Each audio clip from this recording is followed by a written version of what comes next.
back in 2008, Nickelodeon aired one of the greatest Christmas specials of all time, Merry Christmas, Drake and Josh. And then about a week later, they also aired the season 2 iCarly episode, iChristmas. So Miranda Cosgrove and Jerry Trainer were really working hard that year to give us all the Christmas we deserved. And for that matter, so was Dan Schneider, a Jewish man, might I add, who was pumping out these Christmas specials left and right. Gotta pay respect where respect is due. And even though it's only a regular length episode and doesn't come close to the cinema that is Merry Christmas, Drake and Josh, iChristmas is still a pretty crazy holiday special in its own right. Unlike most episodes of iCarly, which take place in normal reality, this episode canonically introduces magic, angels, and alternate dimensions into the iCarly universe. It parodies the classic film It's a Wonderful Life and explores how things might be different if Spencer was a boring, normal attorney instead of a wacky artist. But by the end of the episode, there is never any indication that she dreamed it all up. Like it's all canonically happening within the world of iCarly. It's totally implied that Carly traveled through space to another dimension for this episode, confirming that iCarly takes place in a world where alternate dimensions exist and can even be visited. And in that sense, it kind of reminds me of the Zoe 101 episode Curse of PCA, because in that one, ghosts are just straight up real, when every other episode of the show has a much more realistic vibe.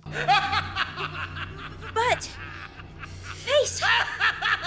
iChristmas premiered on December 13th, 2008, which was exactly one day before that journalist guy threw both his shoes at President George W. Bush. And honestly, maybe bro was crashing out waiting for the iChristmas premiere, and he finally reached his limit. And since it's been over 17 years since this episode premiered, and Christmas is right around the corner, I figured it was the perfect time for a rewatch to see how this one holds up, and whether it deserves a spot in the December lineup, or if it belongs on the naughty list, never to be watched again. As always, if you guys like this one, please throw us a like and maybe even subscribe. Who knows? I might just reveal my face if you do. No promises. Follow me on Instagram and Twitter at AgroWasHere for a daily dose of nostalgia. And if you have any other episodes or shows you'd like me to cover, let me know in the comments. Alright, let's dive in. So we start off with Sam and Carly doing a special Christmas-themed iCarly webcast, and Freddie is dressed up like a Christmas flashlight, which is pretty funny. The theme song kicks in, I dance a little, and then after the webcast ends, Carly goes downstairs to see the new Christmas tree Spencer got. And turns out, he built a magnetic Christmas tree out of parts he found at the junkyard instead of getting a real Christmas tree. And yeah, I do gotta point out quickly that Merry Christmas, Drake and Josh also had a junk Christmas tree, which is a bit too much of a coincidence for my liking. Carly's not into it because she wanted an actual tree, but Spencer promises it will be Christmassy once they put presents under it. Miss Benson shows up and tells Freddie they've got to go to the mall so he can see Santa. If somebody wants to get to the mall in time to sit on somebody's lap and tell somebody what he wants for Christmas, somebody better hurry up. Is Widow Funny going to see Santa Claus? No. Let's go. I tried to keep it vague. Oh, it didn't work. Hang on a second. What time do they do iCarly? It's got to be late by now if the show's already done, right? You and me do a webcast together? Uh-huh. We could do one every week starting tomorrow night. But tomorrow night is when I do iCarly. Are these some 10 p.m. Santa pics at the mall? Also, I can't believe Freddie's mom is about to let him go take Santa pics in this outfit. The cargo shorts? Come on, man. My mom always made me put on nice pants and a Christmas sweater. Even Miss Benson's got a nice sweater on. Miss Benson would never be okay with Freddie looking like that when she looks like this. Just saying. Cut to Spencer in bed at 3 a.m. and this is a pretty rare sighting of Spencer's bedroom. It's goddamn massive. It's bigger than my apartment. This thing is nicer than my apartment. He's got multiple sofas in there. Multiple. In his bedroom. Oh God. Why is there a black and white fursuit head next to his bed? Is Spencer a furry? We going there? Also, the iCarly wiki incorrectly states that the only time we see Spencer's bedroom is in I Dream of Dance when he's looking for his dance helmet to do the firecracker. Wrong! Because we're seeing it right here in iChristmas. The wiki facts are really like, fuck you sometimes, you know? Anyway, the fire alarm goes off and he runs to the metal junkyard Christmas tree to find it on fire. He extinguishes the fire and stomps on a flame with his bare foot. Come on now. But not before all the presents that were under the tree burned to a crisp. Oh, man! Carly, no, don't touch that. No. They were just on fire 3 seconds ago. The whole thing. They're engulfed in black, fiery soot. Carly's flesh should be burning off. Come on now. She tells Spencer he's a dumbass who basically ruined Christmas and then says, I wish you'd been born normal. She then runs off to the iCarly studio where every single light is turned on. The TV is on, every Christmas light, the whole shebang. Even though it's 3 a.m. and they were just woken up abruptly. But I guess when you live in a place with multiple sofas in a huge ass bedroom, the electric bill is of no concern. All of a sudden, a little person named Mitch pops up and says he's a Christmas angel who's here to earn his wings, and that he's gonna make Carly's wish come true, that Spencer was born normal. Prove you're magical. All right, pick a card. He's not kidding. Carly isn't buying it and goes to call the cops on the home intruder, but realizes he's gone. Hey! Mitch? Cut to Carly going downstairs and the apartment is completely different. But wait, hang on. Carly was just in pajamas and slippers a second ago. It was the middle of the night, and now it's clearly daytime and she's wearing a different outfit. Are we supposed to believe that she just went back to bed right after discovering an intruder in her house? And it's just now the next day? Or did she go directly down the stairs to tell Spencer about the intruder and there was just this magical time jump and a magical outfit change as well? In our first sighting of normal Spencer, we learn he's an attorney, and he of course mentions his client, Mr. Schneider, on the phone. Let's just get Mr. Schneider and Mr. Newman into a room together, and I'm sure we can settle this dispute without going to court. Stop referencing yourself so much in your shows, Dan. I'm over it. Miss Benson shows up, and we also learn that she and Spencer are dating one another. Hold up. The wish was to make Spencer normal, right? And yet he's dating Miss Benson, who, let's see, puts cloud block on her son. Freddie! Mom, what are you doing here? I found cloud block. Gives Freddie tick baths when he doesn't have goddamn ticks. You're coming home with me right now and having a tick bath. I don't have ticks. The tick baths are working, aren't they? And oh yeah, installed a microchip in his fucking head. I had a locator chip put in his head by a questionable doctor in Venezuela. She is a crazy lady. Her fear of germs and her overprotectiveness as a mom is not normal whatsoever. That's where the whole humor of her character comes in. She's goddamn insane. So why exactly is normal Spencer dating the crazy lady? So already, this whole fucking thing makes no sense. Cut to school where Carly sees Freddie dating a random unpleasant girl from school named Rona Berger. Why is Freddie holding hands with Rona Berger? Rona Berger is Freddie's girlfriend. He hates Rona Berger. Everybody hates Rona Berger. It all goes back to Spencer being born normal. But Freddie's always been in love with me. He gave up because you have a boyfriend. Freddie gave up his crush on Carly because she already has a boyfriend, not because they're about to be step-siblings? Actually not step-siblings. I guess Carly would be more like his step-aunt in this timeline, and he'd be her step-nephew? But still, with Spencer and Miss Benson dating, that seems like more of a reason to give up the crush on Carly than Carly having a boyfriend. Carly, your boyfriend's looking for you. What boyfriend? Carly. Neville?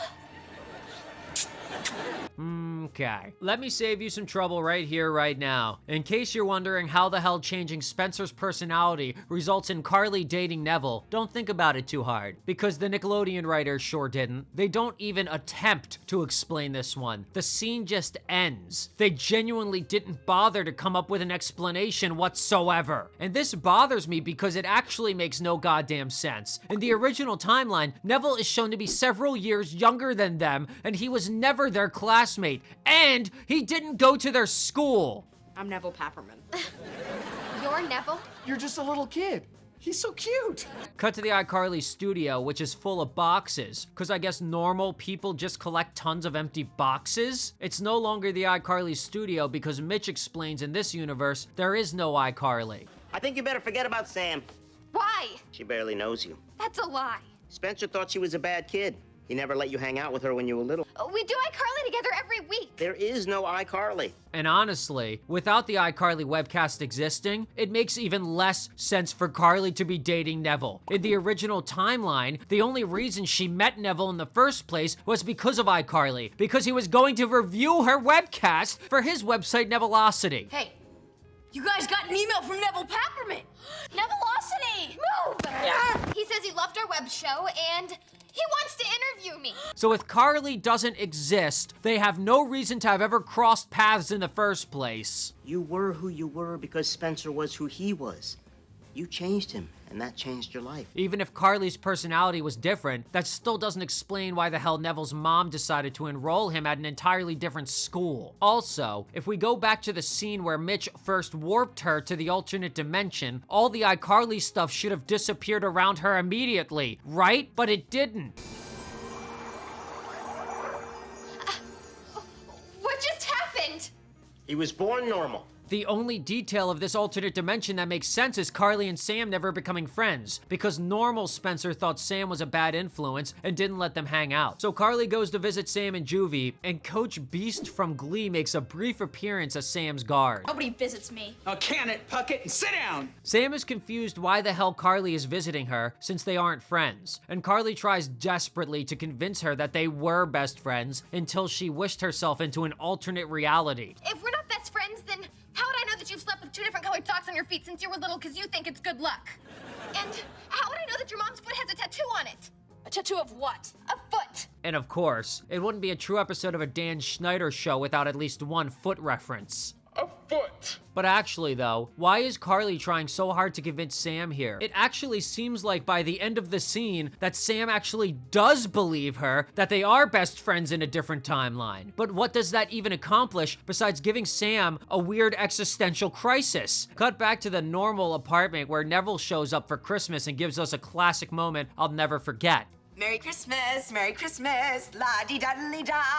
La-dee-da-dee-da indeed, Neville. He notices Miss Benson has a ring on, and she and Spencer announce they're getting married, causing Carly to full-on crash out. She freaks out and asks Spencer to make spaghetti tacos like he normally does. You like to make spaghetti tacos. And when you make them, you sing a little song. Carly, I only sing songs in church. Okay, that's actually pretty funny. I'll give him that one. What's wrong with your sister? I'm not just his sister, I'm your friend. And this is pretty weird. Even back in the school scene when Carly said hi to Freddie, he acted like it was weird for her to be talking to him. Hi, Freddie.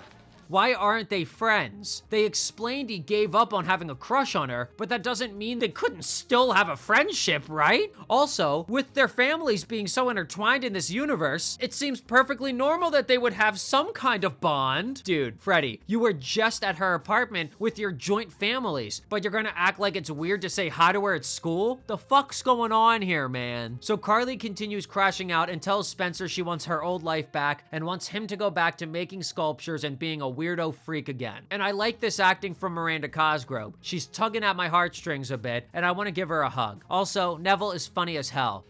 Bah humbug.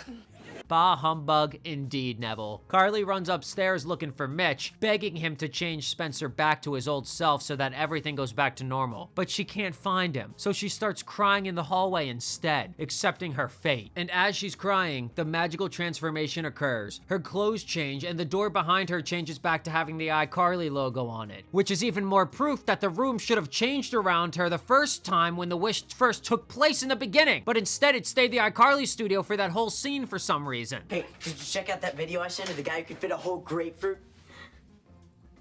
Hey. Hey, are you crying? Fit a whole grapefruit where, Freddie? Up his ass? Carly realizes that the iCarly studio is back, Freddie's back to acting like normal, and Sam is out of juvie. And Carly is fucking stoked. I couldn't be more happy for her. She runs downstairs to see Spencer, whose shirt says, Mr. Duck Lumps, and that makes me uncomfortable. I kept reading it wrong the first time I watched this scene, and thinking it said Mr. Dick Lumps. They say they're getting rid of the flammable Christmas tree, and Carly says absolutely fucking not, and says she loves the tree now, which is pretty sweet, not gonna lie. Mitch pops up on Carly's laptop and says he successfully got his wings, and turns out they're just chicken wings, which is a punchline I never forgot. Also, by Mitch reappearing in this way, and with there being no scene where Carly wakes up from a dream or something, it's pretty much confirmed that Carly wasn't dreaming or hallucinating, and that this all actually fucking happened, which is goddamn wild. Does that that mean the alternate reality Sam in juvie is still sitting there in her jail cell right now, wondering how Carly Shay knows all these personal details about her life? Wondering if they're really supposed to be best friends after all? And furthermore, Carly attends a whole day of school in this alternate timeline. What happened to the original timeline during those 24 hours? Was everything just paused? Or did the whole day go by where Carly was just like on autopilot or not even present? Also, I can't help but notice Gibby never appeared in this episode. Was he never born? Does this maybe imply that Spencer is actually Gibby's father? None of these questions are ever answered, of course. Instead, we get a nod to the ending of A Charlie Brown Christmas, where they all decorate the ugly tree, look at it together, and sing as the credits roll. And it's kind of funny how the whole episode is a nod to It's a Wonderful Life, and then the ending scene is a nod to A Charlie Brown Christmas. Even when the whole thing is one big reference, there's still some more references shoved in there. Kind of lazy, but I guess you can't expect too much originality out of a Christmas special. And honestly, as far as Christmas specials go, this one's pretty fun. Sure, the plot makes literally no sense with its poorly explained interdimensional travel, but the overall message where Carly learns to appreciate Spencer with all his weird quirks is kinda sweet. Even though, if we're being real, he did almost kill her with a hammer in I Want to Stay with Spencer. Hit the floor!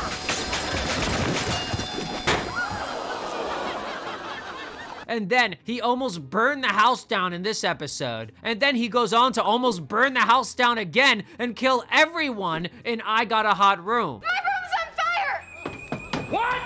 Fire! Let me go first!